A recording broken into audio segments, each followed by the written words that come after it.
This is J. Krishnamurti's fourth discussion with students in Saanen, 1968.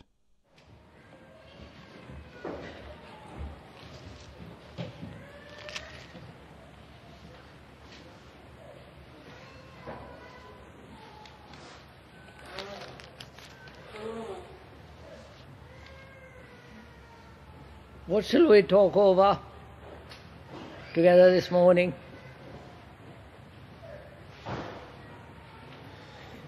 Perhaps we talk about what happens in mind when one understands something.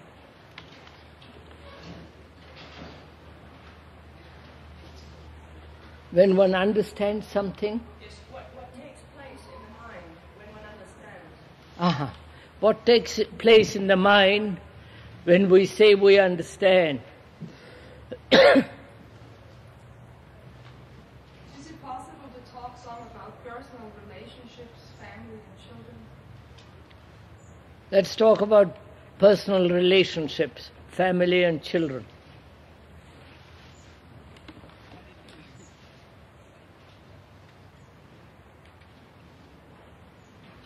And there's a question here too.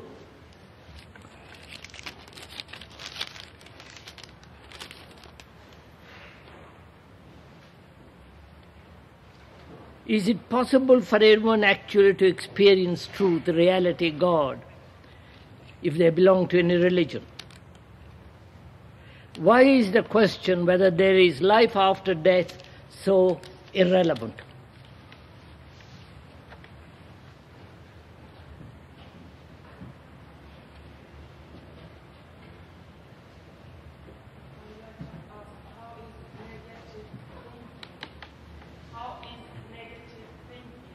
What is negative thinking? Now what shall we, there are so many of, what shall we discuss?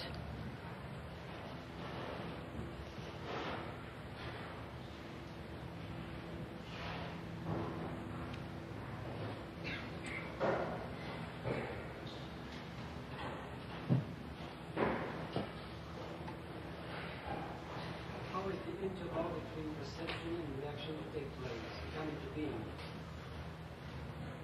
Perception and Reaction. Ah. There should be, you said there should be an interval. There should be an interval between immediate reaction. Yes. Hold on a minute. Don't act immediately. That's it. How is that interval to be? Yeah.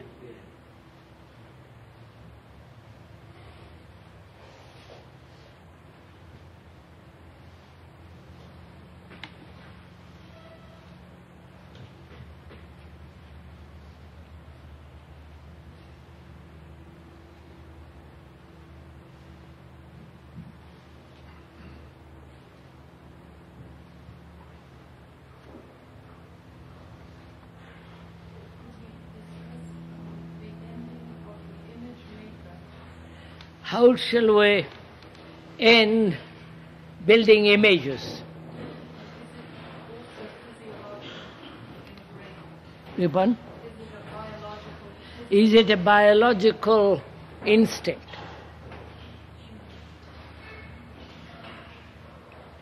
Now I don't know which shall we discuss out of all these questions.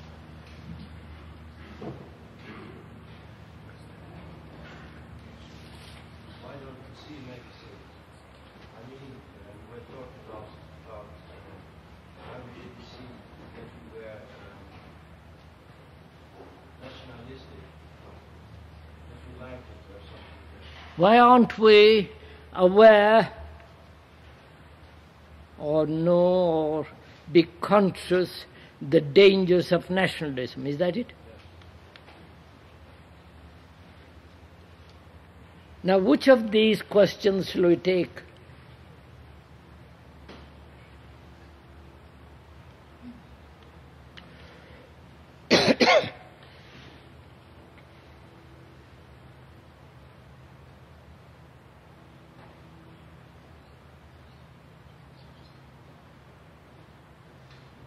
Going into the interval between a reaction sounds very interesting. Clarify that to some extent. Pardon? Going into the interval between reactions. That's what we said. That lady asked. That would be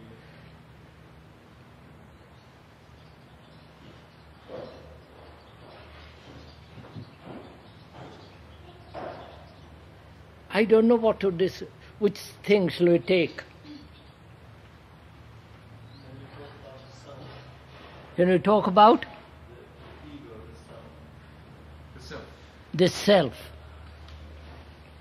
Lord, I'm quite lost.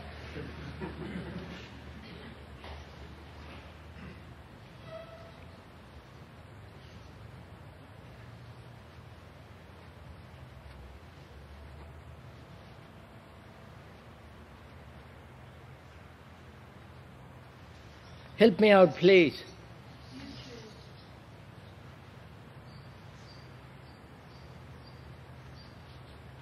Perhaps all these subjects are positive to the question of debate about the image thing. Perhaps if we take that question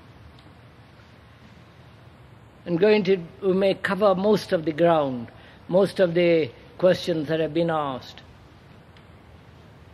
Why does one build images? And is it a natural, biological thing and not to be resisted, not to accept it and to go on? Can we discuss that? Shall we go into that? Right. When we use that word image, what do we mean by that?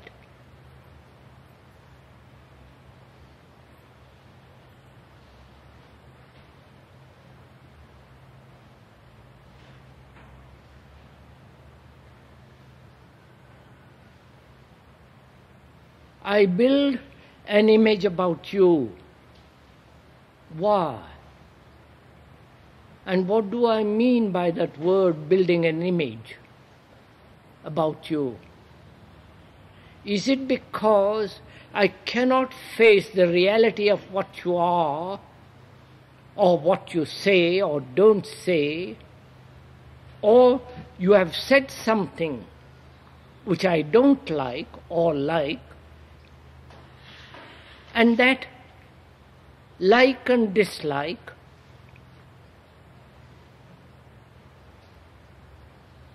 is the beginning of the structure of image.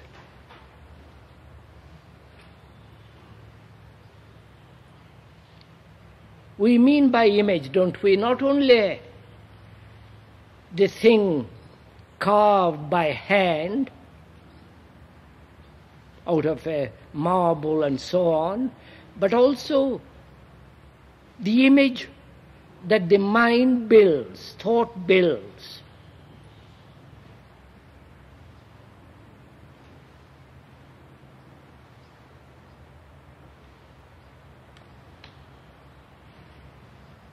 Both are symbols, aren't they? The image carved out of a stone is a symbol, is the shadow or an expression of what this sculptor feels or imagines or perceives.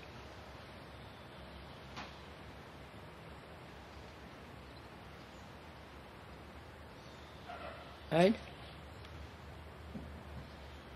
And also, when psychologically we build, thought builds an image, a symbol, it is also a shadow of the real, right?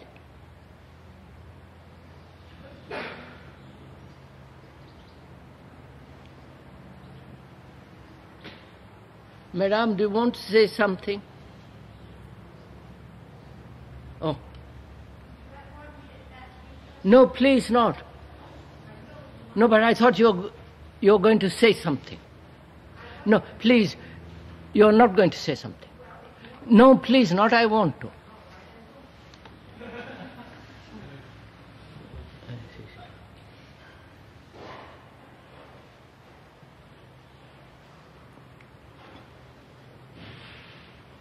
So, is it a biological instinct to protect ourselves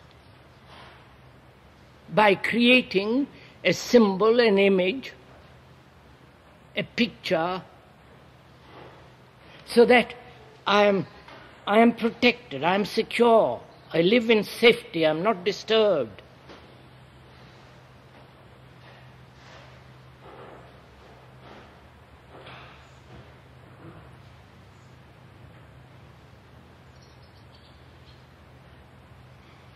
Madam, are you drawing a picture? Please don't. Please, this is a meeting for the young people.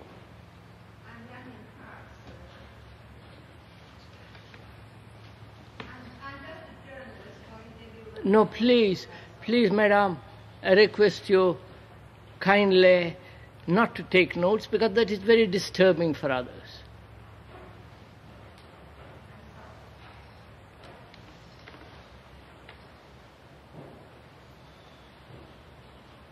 Why do we build images?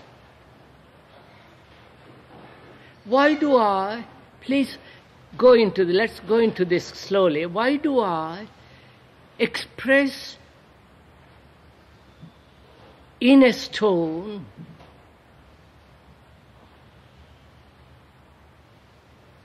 an image of what I feel when I look at a tree or a woman or a child or a cloud? Why?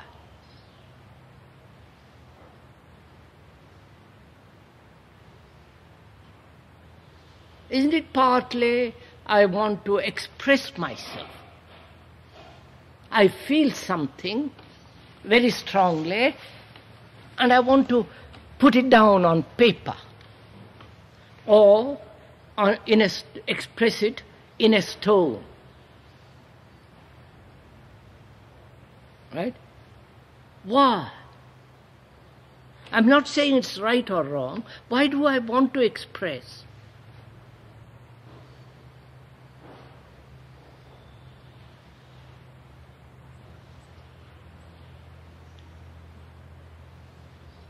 And is not all expression natural?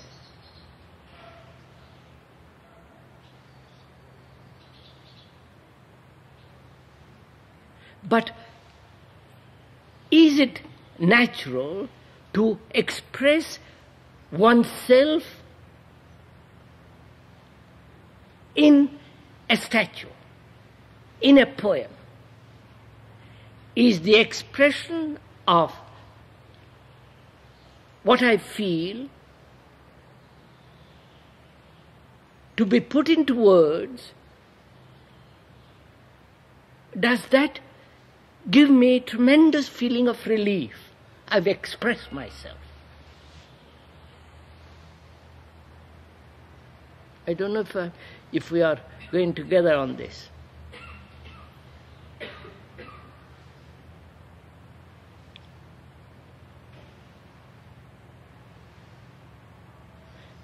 Is there a difference between expression and self-expression?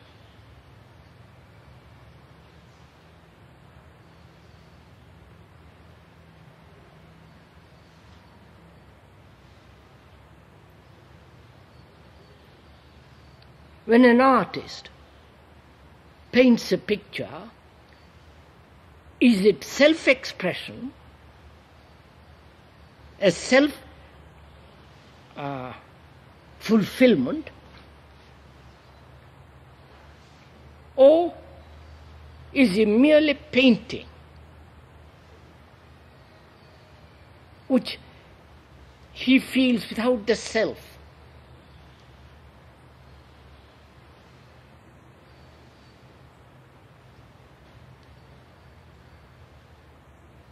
And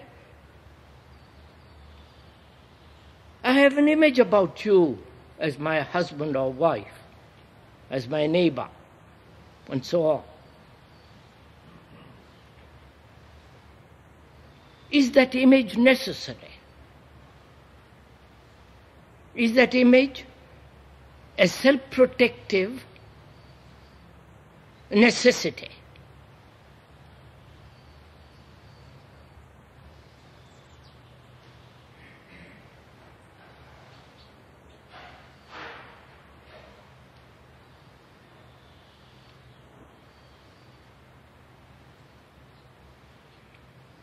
I have an image about you as my wife or husband.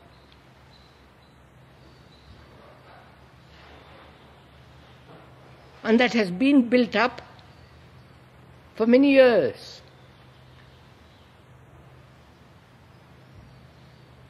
Through pain, pleasure, nagging, domination, comfort, and so on, so on. Is it not a necessity? Because I can't keep up with all your moods, with all your changes.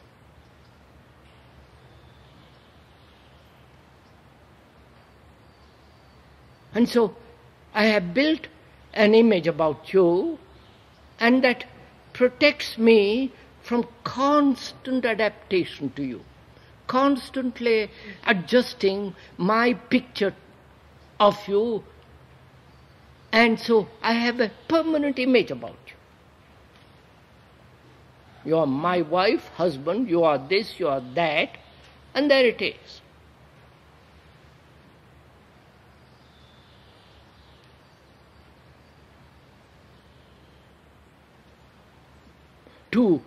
Not to have an image about my wife or husband and neighbor is to live so highly sensitively, which may lead to neuroticism, to imbalance,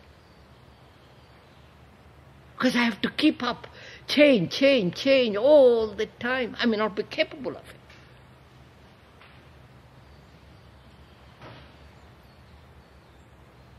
So the image I have built assures me a sense of safety.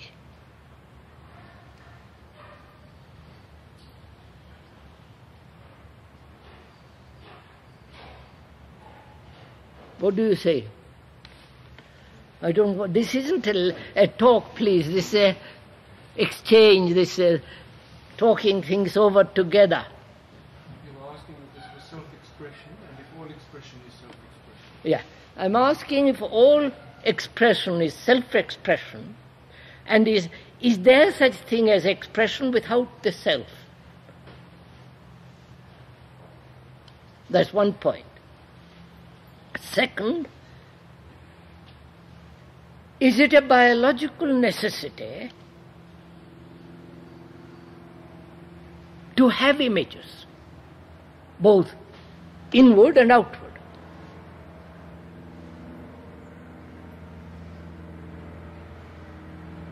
So shall we take the first, which is there any expression, just like that, which is not self-expression? When I take somebody's hand and hold it,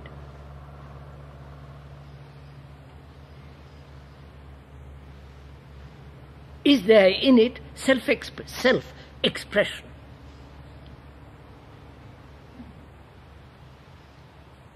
And is there such thing as expression without the self at all?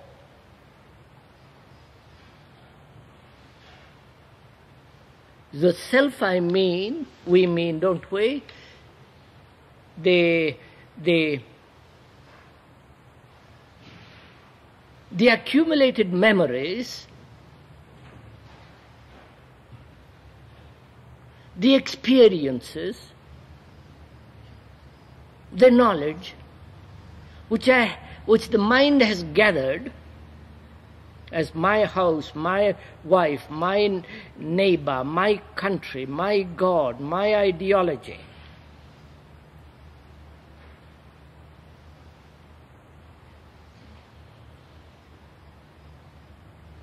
And that is the self, and more, naturally. The self is the racial inheritance, the family inheritance, the environmental influence, education, belief, all that is the self.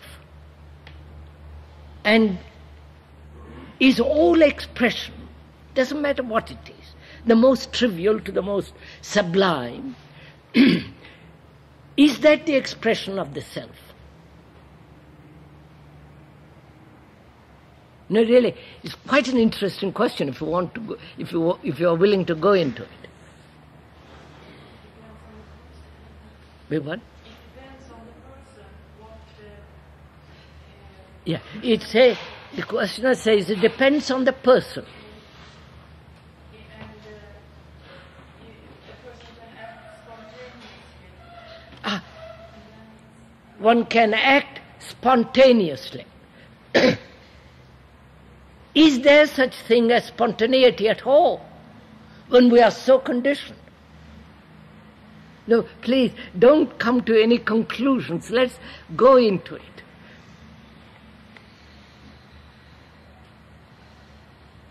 The first thing to consider is all expression,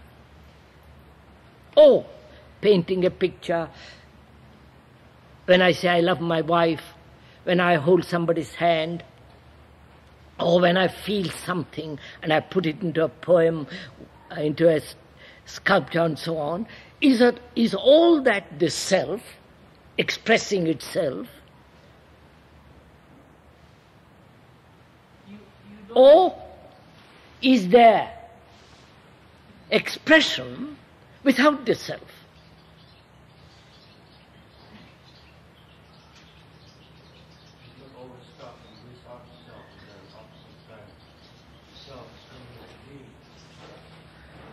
It starts always with the self, without the self. And then the self comes into being.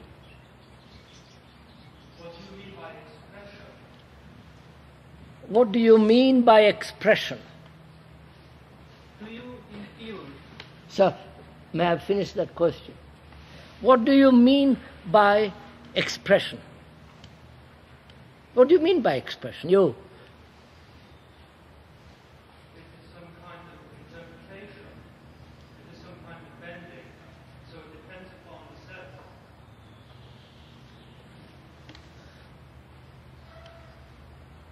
To express.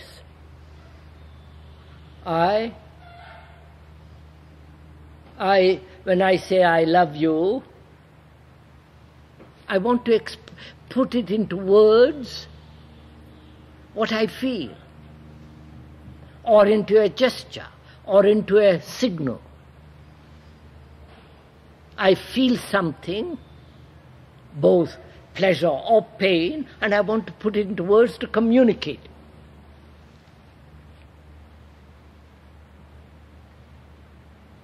I may communicate it through words, through a painting, through various forms of communication. Now, can there be communication? Please follow this. Without the self. It can be only when we are dealing with technological things. I can say 2 and 2 make 4. That is, in that there is no expression or putting into words what I feel. There is a fact. But when I say I love you, it's a feeling. And I put it into words.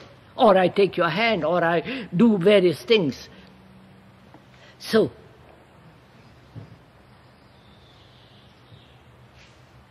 what? You've satisfied yourself. And no, we're not discussing satisfied or not satisfied. We are saying, is there expression without the self? Obviously there is. I say it's a nice day, which it happens to be.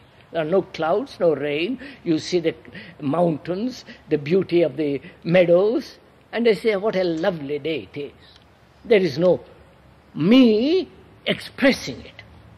Me, in the expression, fulfilling myself, right? I don't know if you're following, or is this getting a little bit too complex? Sir, expression, isn't that always the result of confrontation of the ego with its surroundings? And so, expression has always the factor of self. If we say it's always so, but it's not so, I can say, what? That there are so many miles between here and Geneva. There is an expression of communication to tell you it takes 2 hours to get to Geneva. There is no self involved in it. Doesn't it get even more complicated, really? Because one could say anything, and with it have a motive or a pleasure pain sort of motive behind it. Even saying 2 and 2 is 4 to please the professor could be self-expression. No. It all depends on the professor. On the professor, And the pupil, I mean, obviously.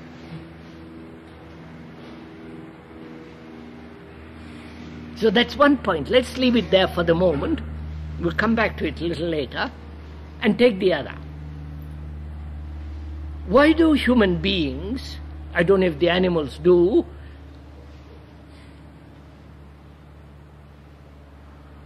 build images? Obviously, the use of words is a means to communicate, right? I don't know if you know anything about the bees. They have a means of communication with other bees through dance, through various movements. That has been proved scientifically, and that is a definite communication. Communication means first remembrance, then the design, then putting it into words, or a gesture. Right, Shelley? I don't know if you're following all this. Does this interest you? Without remembering, without designing how that remembrance should be put into words or into gesture, there is no communication possible. Right?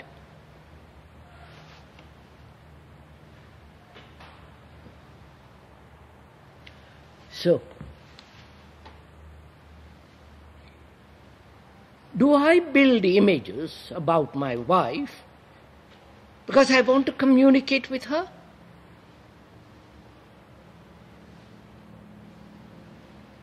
Or the building image about her prevents a communication with her, which may be what I want.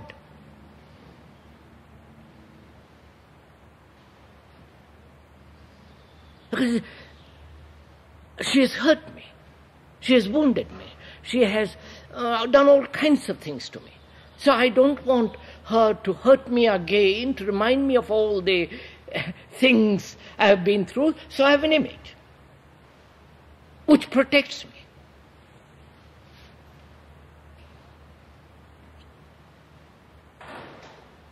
Aside from the self-reflective aspect, sometimes one has a feeling or a perception that images are actually visually sliding in on the brain, conversation. Yes, all that. Quite. So it may be a biological necessity to protect myself against my wife.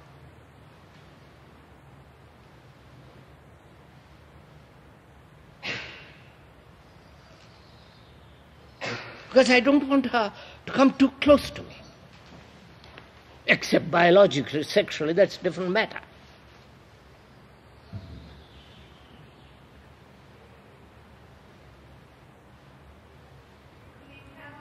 Madam, wait a minute, madam. No, please not. No, please. This is meant for young people. I know, but this is, you can ask tomorrow morning if you are here. Madam, I'm not, please. This is a young people's meeting, specially convened. Please, would you kindly listen? This is a meeting convened for young people. And older people are requested not to attend these meetings at all.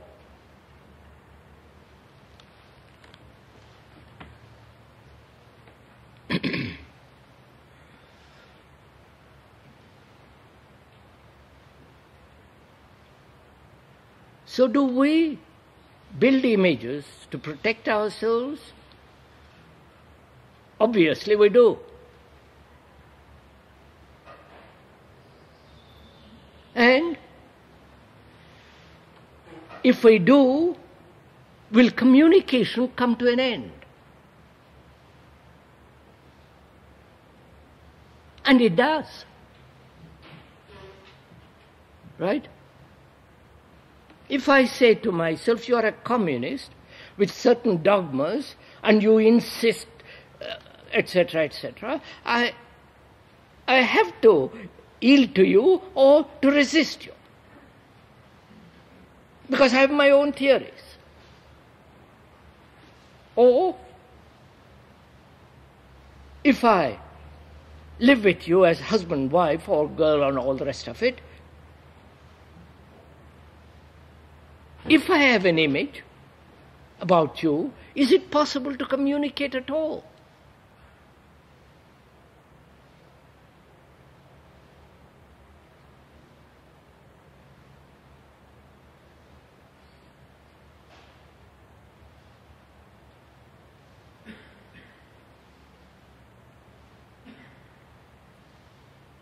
When does communication take place? In the sense, not merely listening to words, seeing some signals, but when does communication between two individuals take place?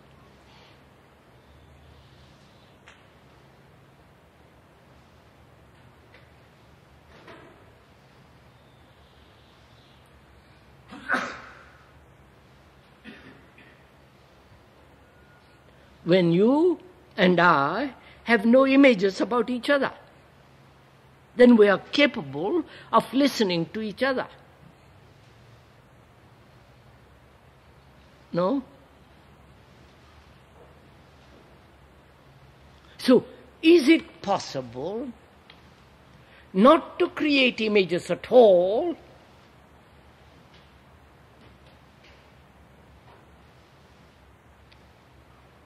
at any time? Which means I'm completely vulnerable all the time to you.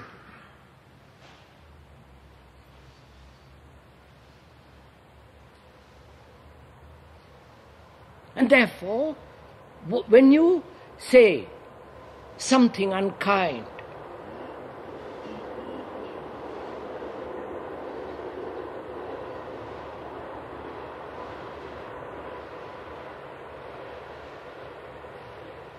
when you say something unkind, I don't resist it. I look at it, observe very closely what it means, and not keep it as a memory and let it go. And this is only possible when at the moment when you say something unkind, I watch it. I'm aware of it. I don't let it leave an imprint on my mind. The imprint of your unkind words is the image. And that means, can I live? Follow this. Can I live vulnerably all the time to your flattery, to your insult, to your nagging, to your whatever it is? So that I'm quickly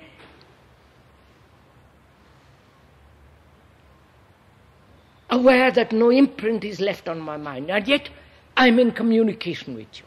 You understand the difficulty?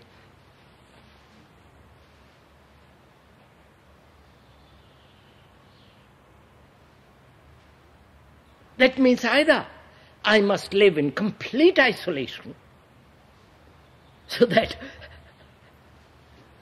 I am all the time vulnerable, and that's not possible. Even when I meet a milkman, there it is. So I can't live in isolation. So is it possible to live at such intensity, vulnerability, that I have no defense? Defense means resistance. And when you resist, you're also offending. Obviously. So that's the problem. That's the problem in all human relationships.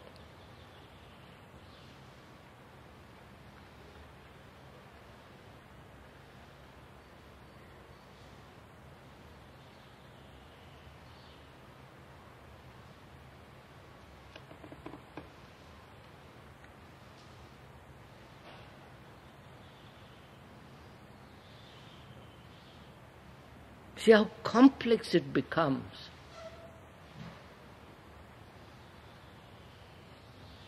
When a whole family is wiped out for political or religious reasons, can I, who belong to that family, wipe out this tremendous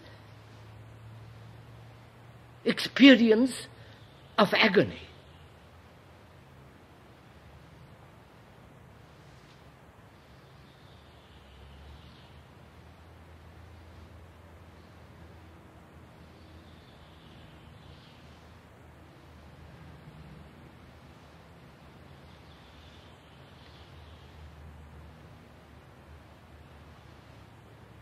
Can I, a Negro, a black man, who have received so much, so many insults,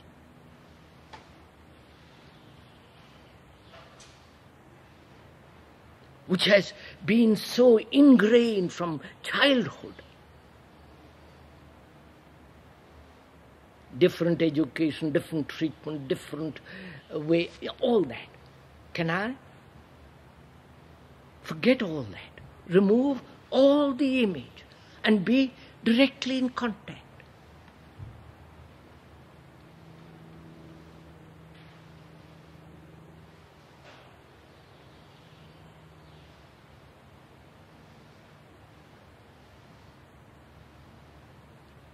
So what do I do? Look at the process, what takes place. I'm poorly born, low down in the scale, social scale. And I have very little opportunity to work, have food, decent clothes, hot baths. This happens in India. You go down there, you'll see it. Terrible thing. And I am there. at that level. So what do? I can't change. I can't change the social structure. So I begin to invent a theory which will satisfy me. You're following all this? So I say it is my karma. You know, the word karma in Sanskrit means something else. We won't go into all that. So I say it's my fate.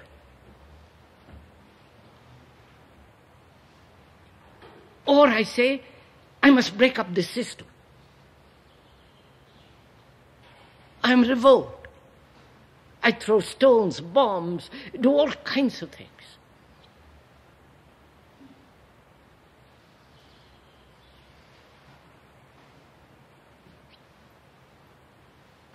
And to ask me, follow me who have lived at that level in which there is hunger, poverty, insult, degradation, contempt and all the rest of it, for me not to have an image about you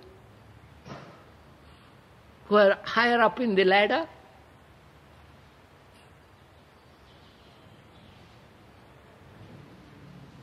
And I have to have an image, otherwise I can't live. I don't know if you're following all this.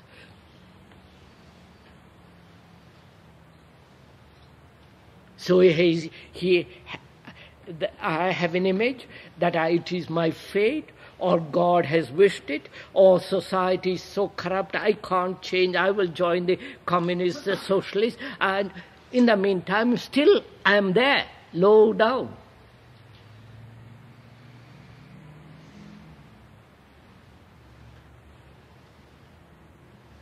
So I have to, when we are discussing the question of building an image, we have to consider all this, not just my relationship with my wife. Because the image of nationality is very strong. The image that I have about my family, my wife, my children.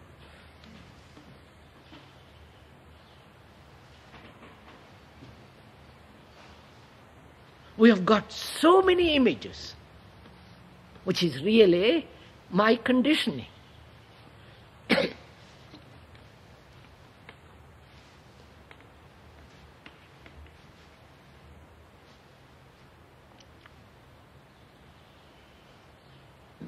And can I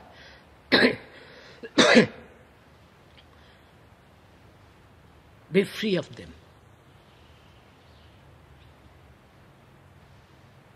And why should I?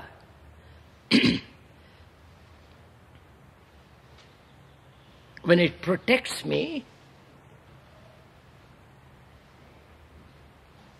when it keeps me from arm distance from the man who may hurt me, I say, I keep that image.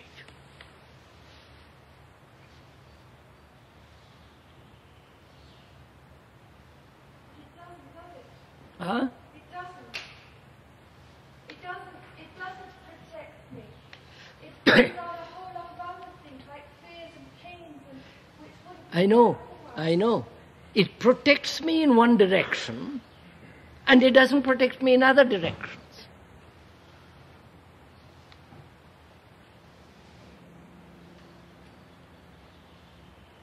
I like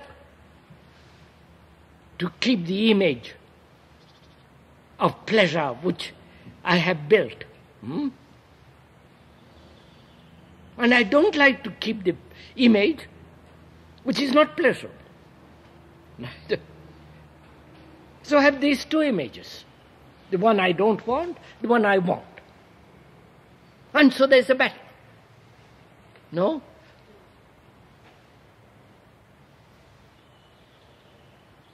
So, can any image is any image necessary, and is any image help to bring about a closer relationship, a closer communion, a closer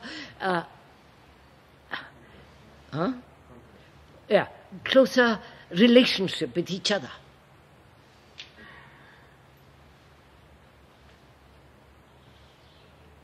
And that's one of the major problems in the world at present. When each group says, my country, my people, as is happening in Czechoslovakia now. And there are the other people say, no, you belong to us. In theory, in idea, in social work, and so on and so on.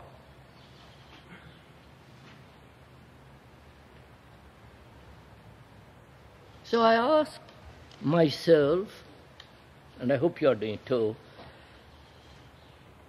can I live happily, freely, and therefore intelligently, without any image at all? Whatever my relationship at any level, so that I'm in communion, I'm in communication, I can talk to you, you can talk to me, you follow? Not through barriers. But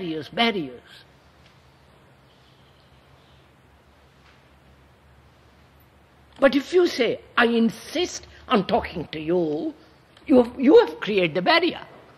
I don't know if you follow it.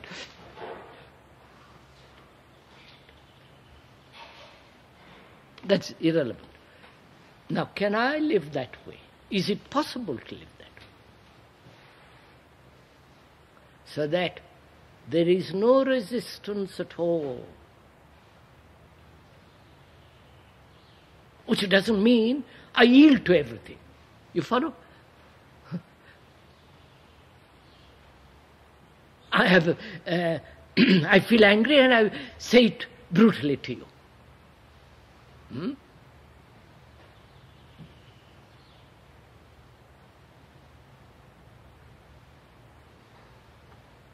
So can I? Is it possible to live without any resistance at all?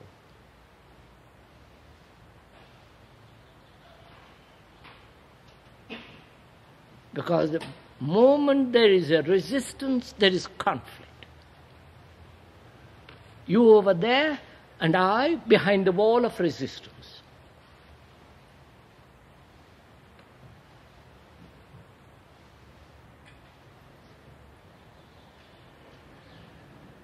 Whether that resistance be an image, a memory, a conclusion, an ideology,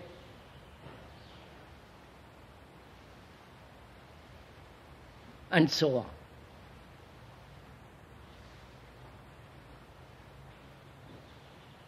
It is easy to live behind a wall, which most of us do. Walls of conclusion, theories, ideologies, experiences, and so on. And to live the other way without resistance is the most dangerous thing, isn't it? I don't know. Biologically, too, is tremendously dangerous. It's like asking a snail, which has lived within its cell, say, please come out of it.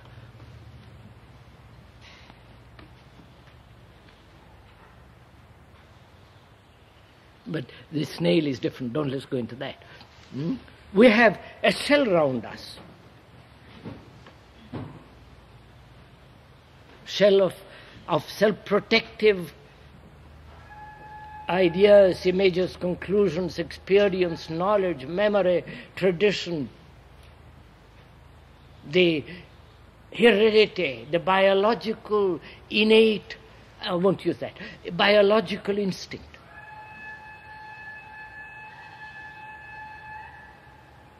And say, there is a different life which is non-resistance, no resistance at all. To live that way requires extraordinary intelligence, doesn't it?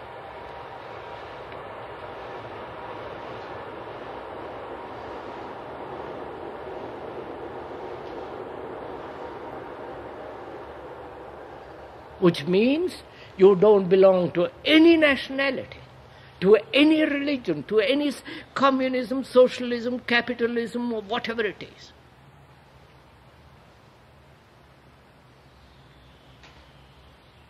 That means you're not committed, but you're involved. I don't know if you're following this.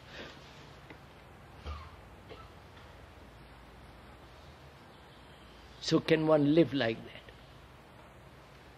That's your problem, isn't it? How will you find out whether you can live like that?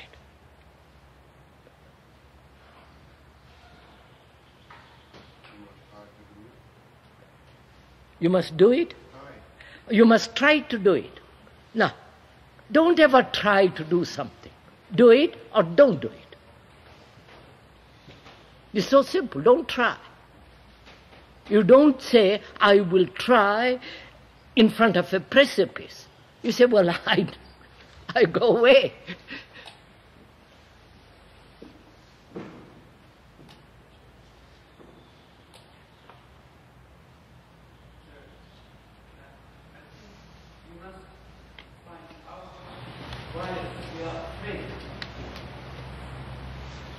Oh, we must find out why we are afraid. I think we build our images by fear. Of course, sir. That is, we said that. A protection. A biological as well as psychological protection. Because I'm afraid. And to live without protection is is a mind that is never afraid. It says, all right, let's find out. Therefore, such a mind is the most revolutionary mind. I don't know if you're following this.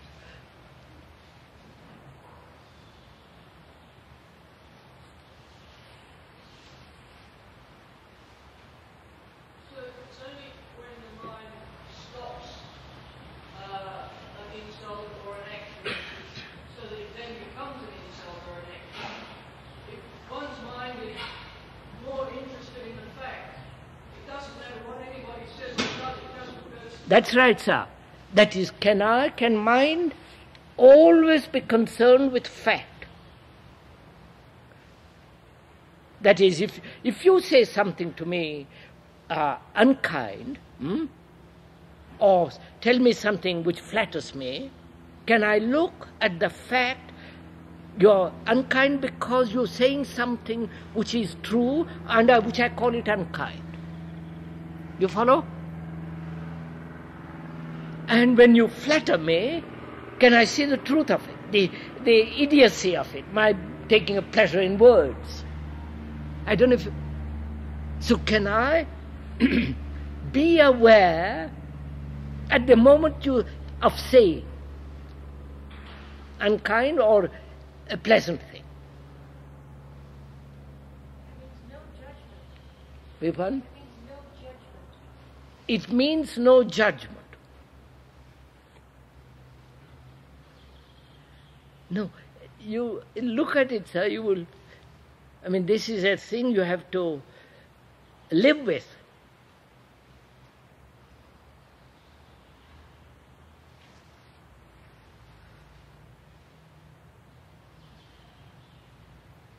Doesn't it also mean complete honesty?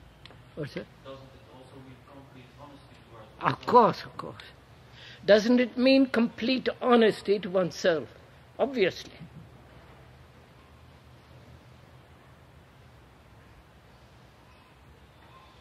When I see a person who is habitually physically cruel to someone who cannot defend himself, either a child or an adult, habitually, not just one time, if the challenge is always new, it's very difficult to see this person without an image. He was cruel yesterday, and today he does it again. Now, I had a terrible confusion about this. I thought that if the observer is the observed, then I know what I see. No, madam, just look. If a person is habitually cruel, there's something wrong with that person, isn't it? It must be a neurotic or some kind of imbalance going on in him or her. I see the fact of cruelty, and it's become a habit. What can I do?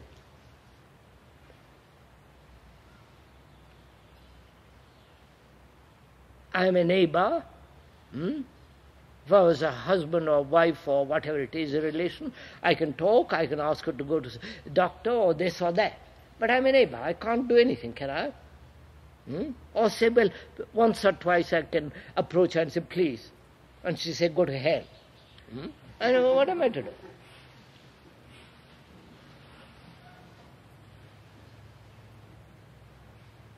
So there is a fact.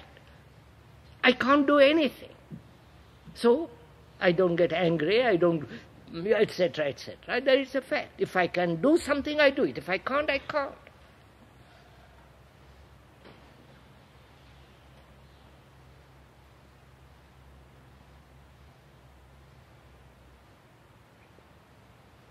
So take an example. In India, there is a whole group of people who call themselves Brahmins. You've heard about it. They are the salt of the earth, at least they think so. More saltier than any other salt. I happen to belong to that group, doesn't matter. Now, it is in their blood. You understand, for centuries upon centuries, they have maintained the division. They are the religious priests. They used to be in the ancient days the writers, the philosophers, the inventors. So that has remained in their blood till today. The sense of arrogance, pride, feeling that everybody is below them. And when they talk to a servant, you smell the words of contempt, disgust, this kind of... Now what can I do?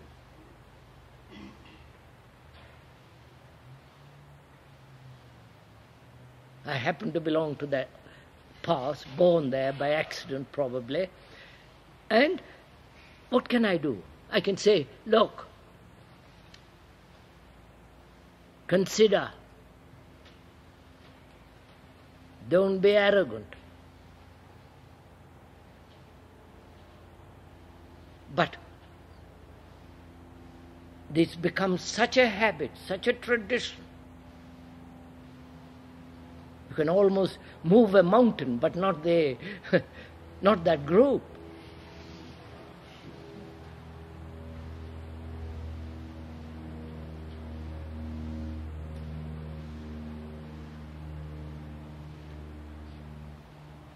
So, you tell that group everything about them.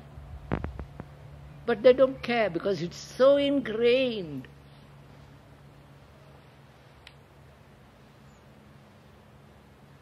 So what we have to do as we are young is not to be caught in all this.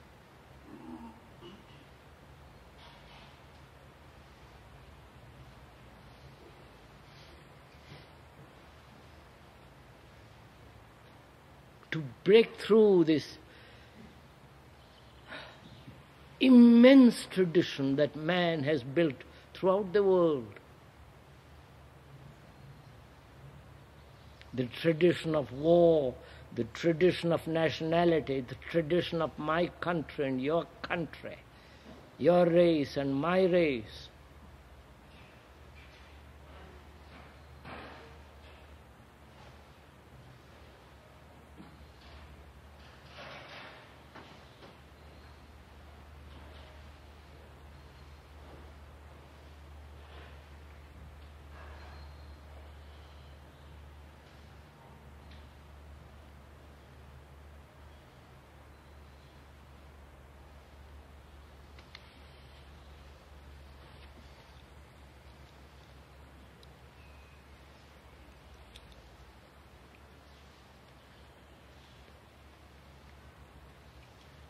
It's 12 o'clock. Then it's really that I have no responsibility for Ah. the person anymore, and I can do nothing. The lady says, I have no responsibility because I can't do anything.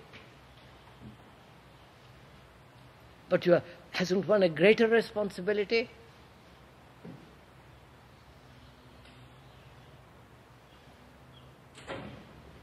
Because I can't do anything about that particular group or about that particular person, habitually this and that, I have a greater responsibility in seeing that these things don't happen. They're there.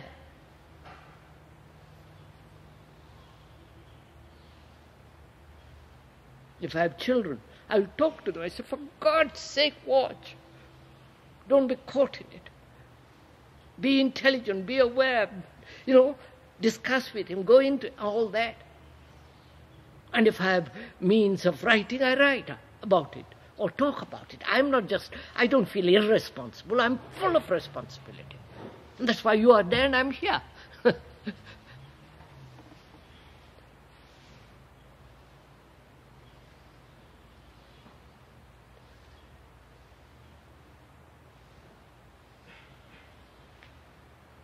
And also that word responsibility is rather ugly word,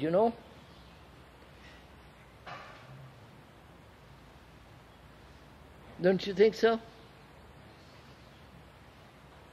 And when I love somebody, I don't say I'm responsible for you, I love you. Responsibility comes when that flame, that perfume disappears. I'm responsible for my country. What nonsense.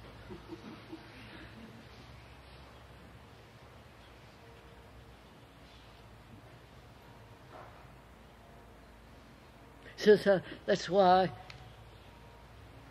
when we are talking about all these things, and perhaps this is the last time that we meet here, there'll be other discussions next week. I think what is important, if I may point out, I'm not asking you to do anything. What is important is to keep the mind so extraordinarily alive. Mind being your heart, your nerves, your whole being.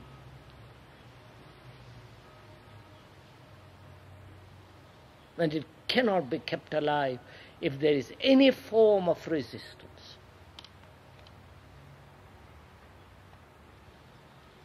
Which doesn't mean you do what you want. Of course, that's another folly. Because I have no resistance, though I do anything I like. Right? Huh? That just it. I have no resistance, therefore I smoke. I have no resistance, therefore I have sex or whatever it is. I have no resistance, therefore I am angry whenever it pleases me. Is it ever all right to be angry? Huh? Is it ever all right to No, it's not a question of being all right or wrong. We're discussing how when there is no resistance, we think we can do what we like.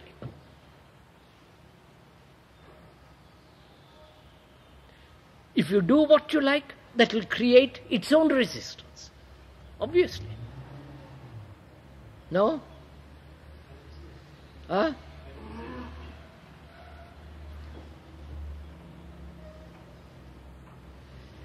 I have no resistance and I drink. Pour the liquid down my throat, bottles. Body is going to resist.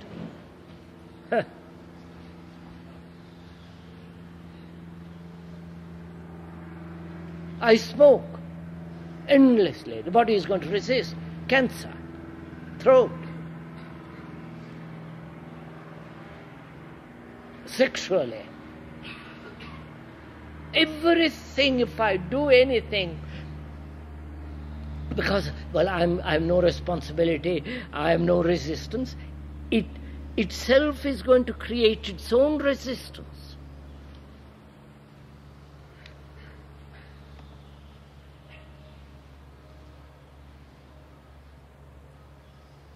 That's fairly simple, isn't it?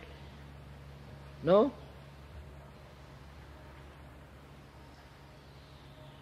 So freedom means intelligence.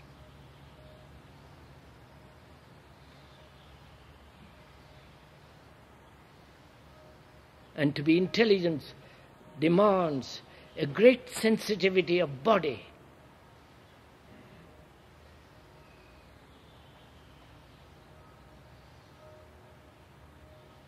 A great sensitivity of the mind, so that it sees things quickly.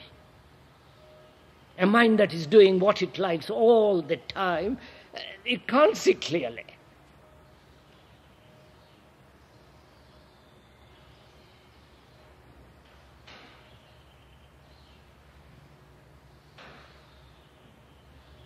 So to live that way is pretty difficult.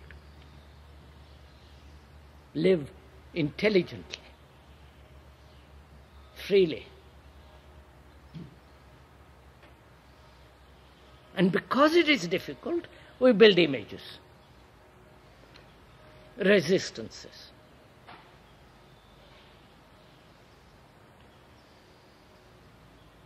And respond according to those resistances,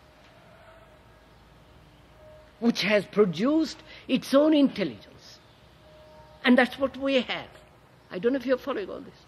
The intelligence now we have is the outcome of resistances.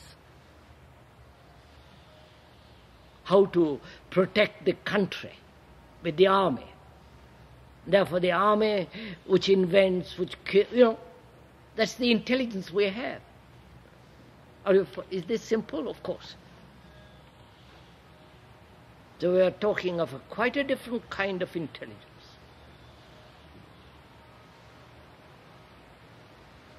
Right, that's enough, isn't it? Does that intelligence ever get angry at all? Or is it always me? Does that intelligence ever get angry? Find out.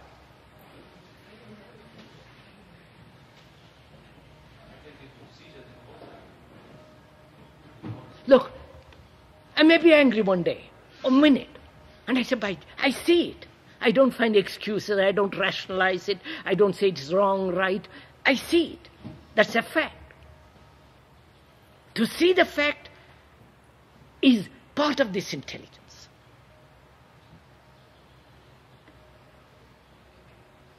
When I'm a hypocrite, to see it.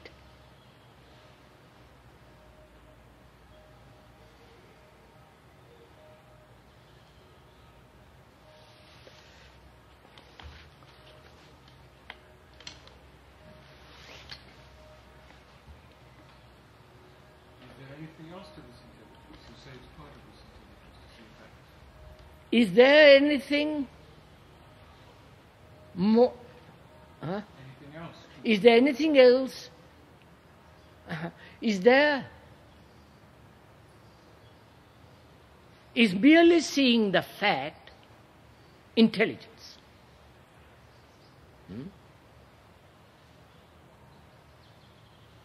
Merely just seeing the fact. Obviously not.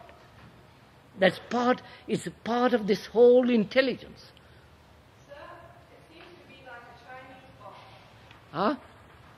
It seems to be like a Chinese box. One box. Each thing seems to come out of something else, and we never get to the bottom of it. No, madam. Look, I have image, I have resistance. Just to be aware of those resistance. Except that comes out of intelligence. I know. Oh, begin with the simple fact. I have an image about my whatever it is. I become aware of it. I say, by Joe, I have an image. I don't say it's right or wrong. It's a fact. I have an image. I look at it. I go into it. Watch it, how it operates. Get familiar with that image and the image maker. So I see the whole complexity of the image maker and the image. There's a perception of this. I must begin there. Not say, well, I'll reach supreme intelligence. You can't. I must begin there. That perception is born out of what's Huh? Out of what is that perception born? Where does that perception come from? Where does that perception come from? It comes from listening to you. You have told me to look. And I have never looked. And I said, by Jove, that's the most extraordinary thing you are telling me. Let me look.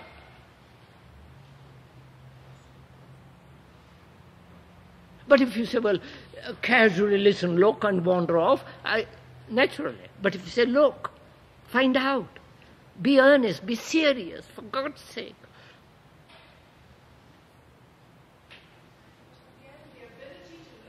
Then don't bother.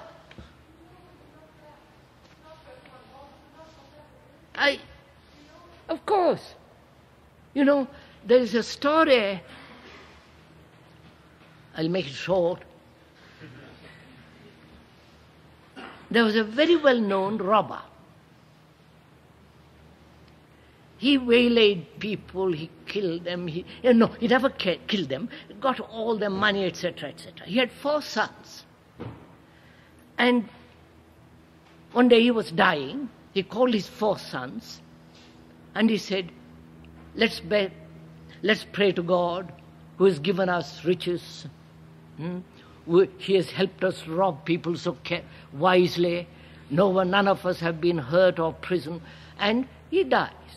So these 4 sons carry him to the place where they're going to burn him, and they're returning.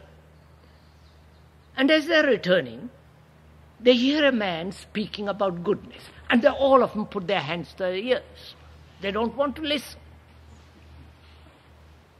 But the 4th son walks along with his hands to his ears and treads barefooted naturally, and in India, and treads on a thorn.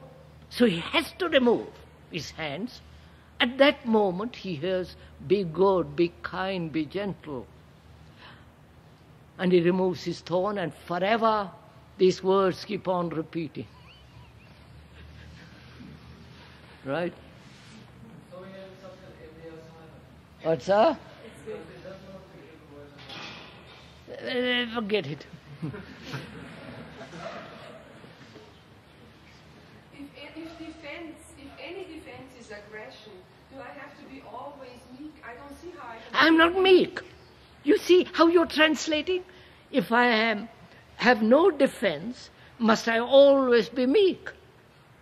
Oh Lord, that's another idea we have. I must be always meek, which becomes the defense. Sorry.